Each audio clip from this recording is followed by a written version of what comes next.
Cardinal Michael Fitzgerald, it's a great pleasure to have you at Stonyhurst. I wish I could be with you, but I'm stuck down in the centre of London. I couldn't make this journey, but it's a real joy to know that you are there. You celebrated Mass this morning, for which many thanks, and I hope they're taking great care of you. I'm sure they have. Very good, yes.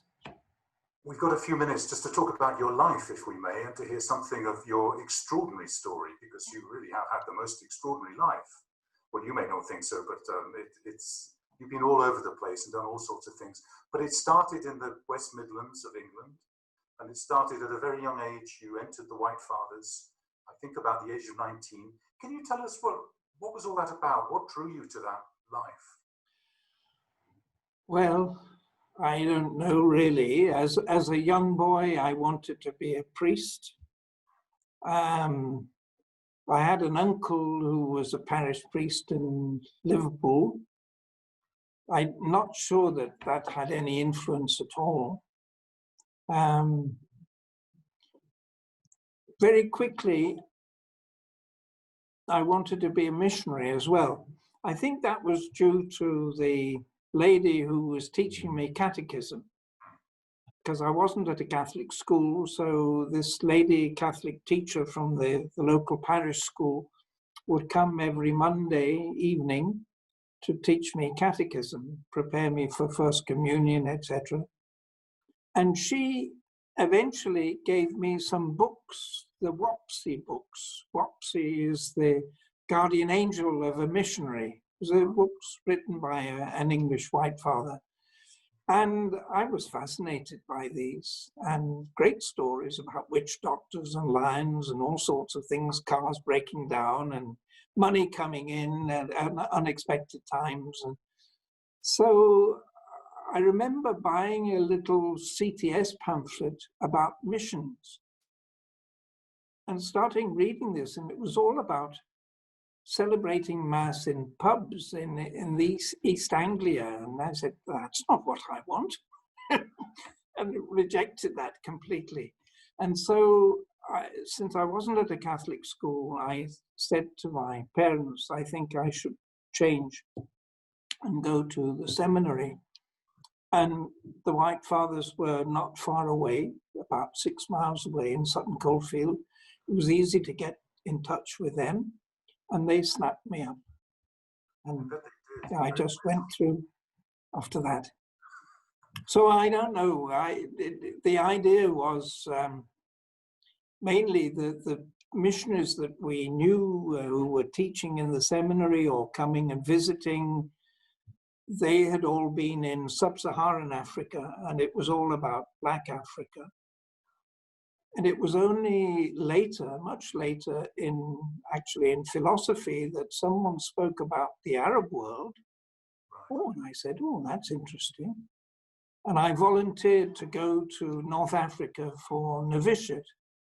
And I was told, no, you can't go there. You have to do the novitiate in your own language, which was not in this country, but was in the Netherlands with the Dutch and the Germans, who, strange enough, didn't have to do the novitiate in their own language. They did it in English with us.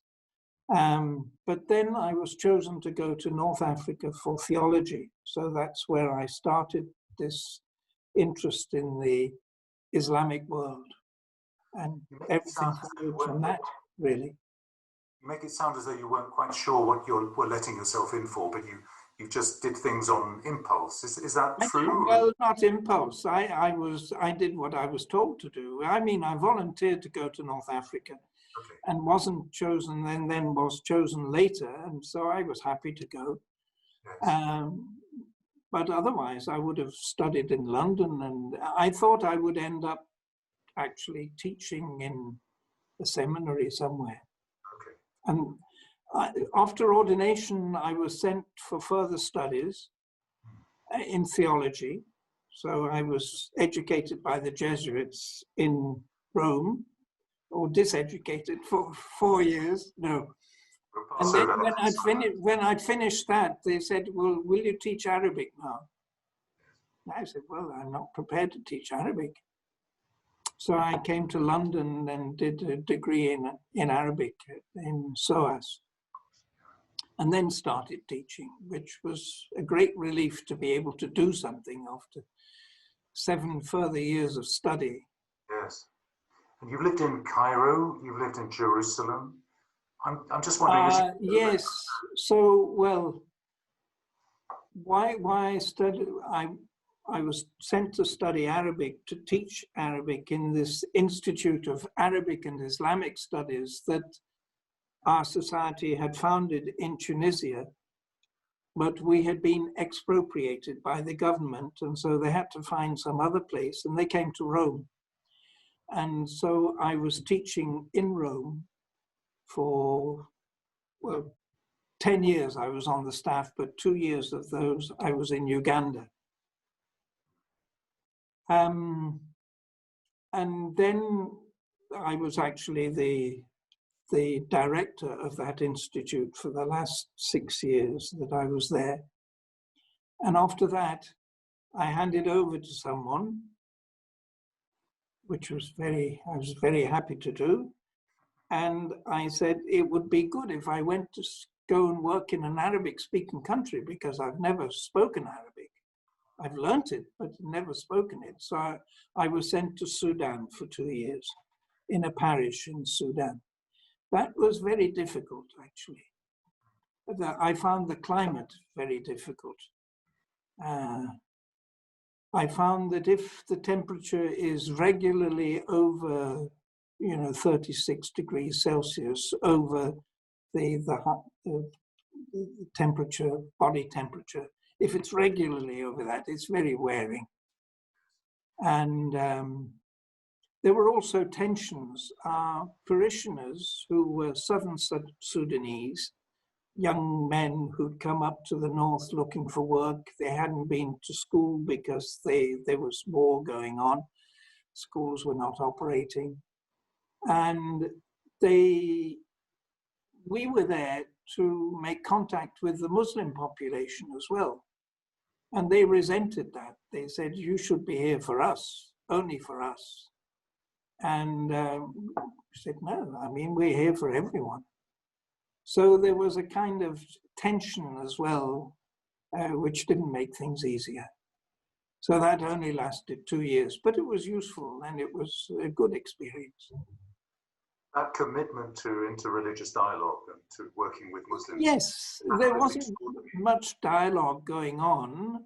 I myself made contact with a local sheikh who would give courses in the evening, sitting on the ground with the people in the area where he lived. And he allowed me to join them, and he knew that I was a priest from just up the road, but I was welcome always to join the circle and listen to his classes. And before I when I'd finished there and I was called back to Rome, I told him that I was going. And so he prayed for me that I should see the light and become a good Muslim. And he never made any attempt to convert me before. So I felt that was very good of him, to pray for me. He wanted for me the best that he could give me, Yeah. What do you think is the most important thing you've learned from Muslims over so many years of learning Arabic and the Islamic tradition and then meeting Muslims? Well, there are different things. I think respect for people, respect for their devotion. I remember one time in Rome, because we would invite Muslims to come and give a series of lectures and a public lecture. And so this one time, an Algerian professor came, and he was accompanied by his wife. So while he was preparing his classes and his public lecture, I was showing his wife around Rome, different churches and different things. And I remember going into one church and I wanted to show her the mosaic that was behind the altar. And So I went forward and called her, and so she came, and I showed her that. Then afterwards she said, "But you go in front of people when they're praying." Yeah. So I passed in front of people who, you know, and of course we don't have the direction of prayer that the Muslims have, but that struck me that she wouldn't have done that. She would have gone right round the back, and which is quite right, you know. So you learn things from people in different ways. Yeah. Do you think? I think also that strangely enough, people have said, "Were you ever tempted to become a Muslim?" And really the answer is no. I think that the contact with Islam and with Muslims has really deepened my own Christian faith, made me see what is essential, what, you know, and to be grateful for a Christian faith, yes, more than the opposite. That's good to hear, because I think people often worry that when you work in interreligious dialogue, you occupy a no man's land between different traditions. Yeah, and people, I remember in Rome later, I was asked to give a program on the radio, Radio Maria, but I had a monthly program on interreligious dialogue, and I was free to do whatever I wanted. So it was often about Islam, and most of the questions, people would phone in afterwards, and there was a time for answering questions, and most of the questions would be about Islam and complaining, of course. And I remember someone wrote into the direction and says, "What is this Muslim bishop doing on on the radio?" Because I was quoting from the Quran, and so they thought I was. Anyway. You've been very modest. You talk about your engagement with dialogue, but in fact, you ran the church's office in Rome, which deals with interreligious dialogue for some time. Was that a happy time in your life? Was it very different to be involved in the Vatican bureaucracy? I started working in the Vatican in 1987, at the beginning of 1987.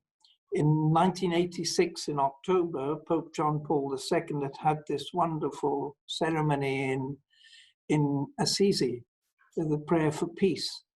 And my predecessor had stayed on. He'd been elected Superior General of his religious order, but he had stayed on until the end of that, and then he had to go.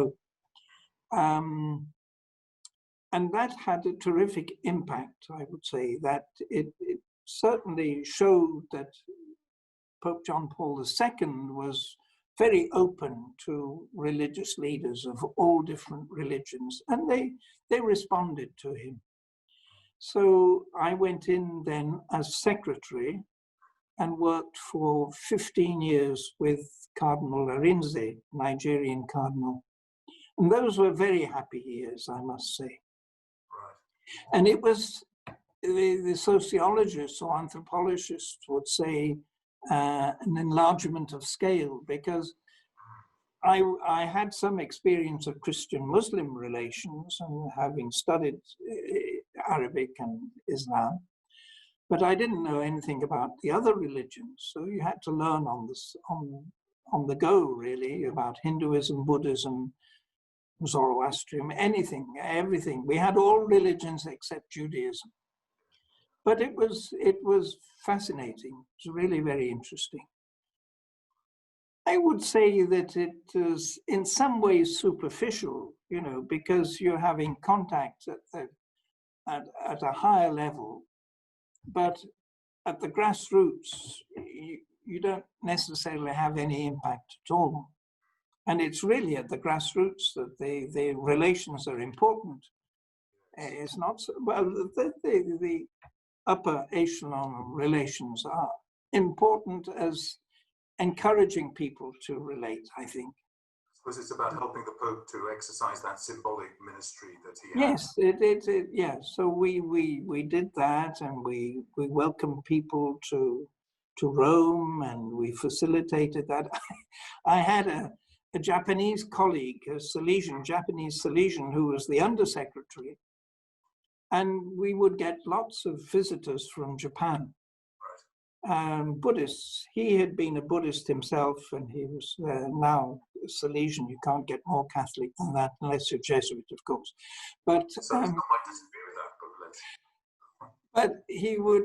These people would come to attend the papal audience on Wednesday morning, and they would come into our secretariat beforehand, and he would ask me to brief them on what is the audience and what does it mean and what will happen. And so Japanese like to have everything, you know, so that they know what's going to happen. So I would say one sentence, and John Shirieda would speak for 10 minutes. I say, well, what are you saying, John? Well, he said, I have to put it in context. I had no idea what he was saying. I had to trust him, but he could trust him. But it was, you know, these people came with such devotion also.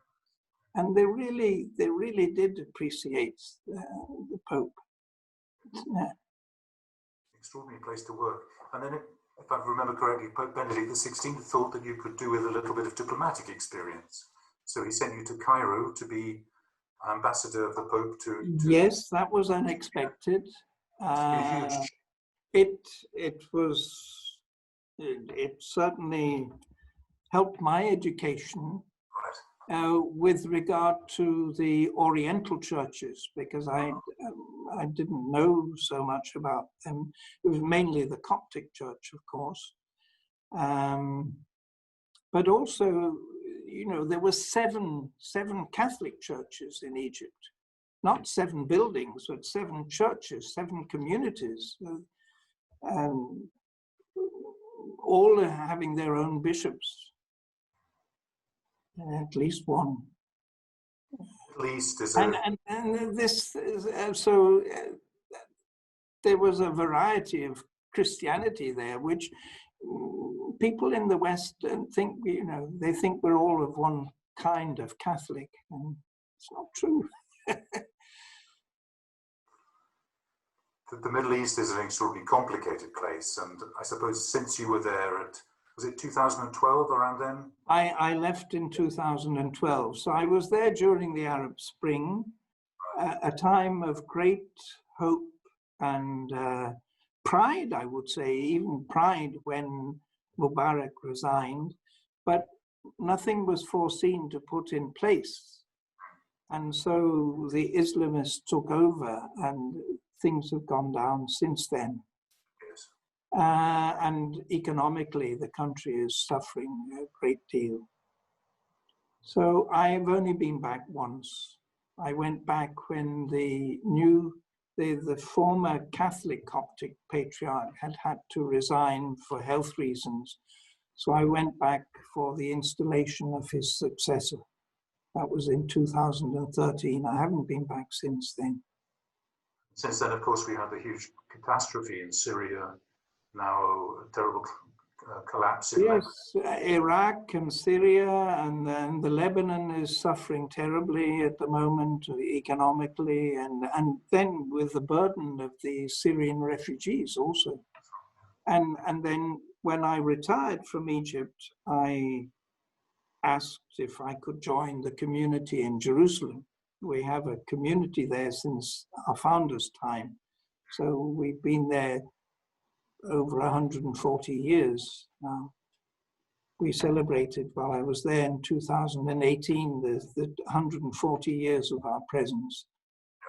And that also is an experience of suffering, really, because there doesn't seem to be any solution to the problem between Muslims, and it's not so much Muslims, it's Israelis and Palestinians. It's not really a religious question. It's political and power struggle. Then, last time I saw you, only from a distance, I'm afraid, was last year in Rome, and you were being made into a cardinal. I was sitting right at the back of St. Peter's, admiring from afar. What was that like? That came as a bit of a surprise, didn't it? Well, it was a surprise. Let's say that the timing was a surprise.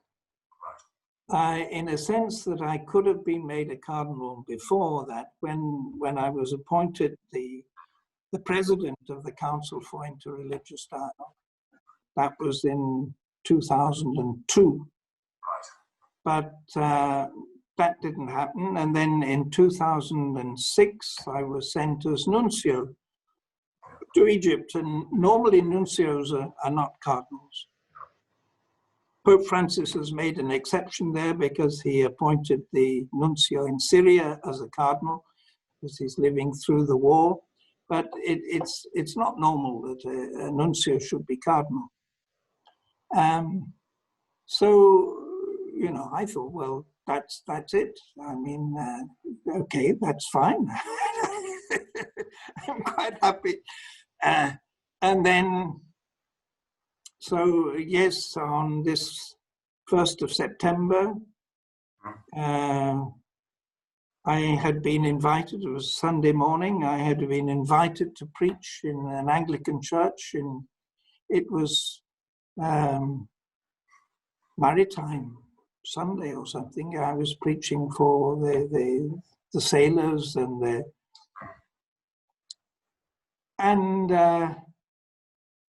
after the ceremony in church, there was a ceremony at a monument along the dockside, the pier head, and then there were refreshments in the Liverpool Museum. And I was all dressed up as an archbishop. And I'd had a cup of coffee and I said, well, I'll go back now and I'll go back to the church and change. I went back to the church, could get into the church, but couldn't get into the sacristy where my clothes were. So I couldn't change. So I walked through the city in my cassock and nobody noticed. It's Liverpool. I mean, that's yes, it doesn't matter. It could be an Everton supporter or a Manchester United supporter or something like that. Then maybe they would have reacted. But as an archbishop, no, nothing. So I got home and my two of my confreres were there, and they embraced me. This is very strange. Why? Is it because I'm wearing a cassock? And they said, you don't know. I don't know what? Well, you've been appointed a cardinal. Oh. So that was how I found out. All very understandable. And so then, fortunately, I had already a journey to Rome planned, which was useful. I was able to go and order all the things that you need because you have to get clothes and things. And so I was able to do that and then went back for the beginning of October and had a good number of family and friends who came as well. So that was nice. But the ceremony itself, I mean, it left me cold, really. It's quite dry, isn't it? There are no beautiful symbols. Yes, it's a liturgy of the word, and then you do it. And the next day was the opening of the Synod for the Amazon. Yes. So we were there concelebrating at that Mass, and that was it. Then I went back in February of this year to take possession of my church. That was nice. It's quite a fine church, which has an English connection because it was the steward, Henry, Duke of York, was the titular of that church at one time. And there are prayers, special prayers for the conversion of England that are said in this church. Yeah. So it was nice, and I was very welcome there. They're religious who run the church. I don't have any responsibility, but it was very nice. Yeah. What's not to like? It sounds wonderful. It is an extraordinary life. I mean, you must admit that. I'm just wondering, you know, if the young Michael Fitzgerald, 19-year-old, signing up for the White Fathers, was to look at Well, Cardinal, he wasn't 19. He was, when I went to school, I was 12. 12, so I did my the secondary schooling. Was already in the grammar school, but I completed secondary education with the White Fathers. Yes, it certainly wasn't what I expected. And it has taken me in many different parts of the world, not only in Africa, but also in Asia, in traveling in India, in Japan, in the Philippines, Indonesia, Pakistan. There are places where I haven't been yet. I don't know, but yeah. Can I ask you? But there was one very interesting thing that I was able to do. It was before I became a bishop, so that was good. I don't think that I'd have been able to do it as a bishop. It was to join a group of monks and nuns from Europe in an exchange program with Buddhists in Japan. Wow. So we spent a month in Japan, and we spent part of that time living in a Buddhist monastery and living like the monks in the monastery and doing what they did. And that was fascinating. Yeah. You know, you learn from the inside rather than from just reading about it.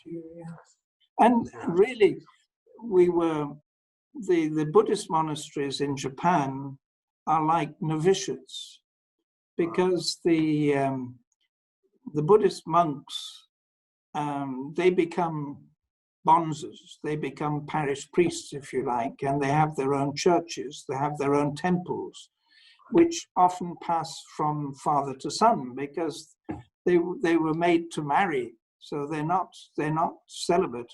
They're celibate during their training, but not afterwards. And so we were meditating together with these young novices, and the silence was incredible. You know, the depth of the silence there was really, really something to experience. And, well, the grace of God is working there, for sure. We would give different explanations. They wouldn't say what we would say. We would say the Holy Spirit is at work. They wouldn't say that at all. But I think that the reality is there. So that was a great experience. Listen, thank you for sharing so much from such a wonderful life. I think you learn from, yes, of course you learn from reading what other people write, and but you learn also from being in places and seeing people. And I took a holiday in India once with a friend, a religious sister, and we just, sat in temples and watched people and puja and see the devotion of people. And down near the Ganges as well, seeing people bathing in the Ganges and burying a small child in the water, how they did that. These things remain in my mind as approaches to people. And one would hope that people of other religions could have a similar approach to us sometimes, that they would just be there when we are praying, when we are, or whatever we're doing, and try to appreciate what we're doing. One last question, if I may, and it's a very bad question, but I know you'll make something good of it. If you were, let's say, 19 years old today, maybe like some of the school leavers at Stonyhurst, you had your whole life before you. Now, I know you would be a very good white father again, and you'd go through all of that. Would there be a plan B? Would there be another challenge that you'd like to take up? After all you've learned, and in a very different world, anything appeal to you now? What would I like to do? I'm much more of a teacher than anything else. So I would probably be busy with language somehow. whether it's Arabic or whether it's a foreign language or French or whatever, or it could be English as well. But there would be something linguistic probably. Right. Whether that's of any use or not, I don't know. But it can be of use. It can be. I mean, I think it's interesting to know where words and things come from and what expressions really mean, and to explain that. So that's probably what I would have done. Wow. I think there'll be some people on the staff at Stonyhurst who will say, after all that you've lived, you would like to be a language teacher at Stonyhurst. They'll be very happy to hear that. But we can't start again. We can't. It would be very strange to do it as well.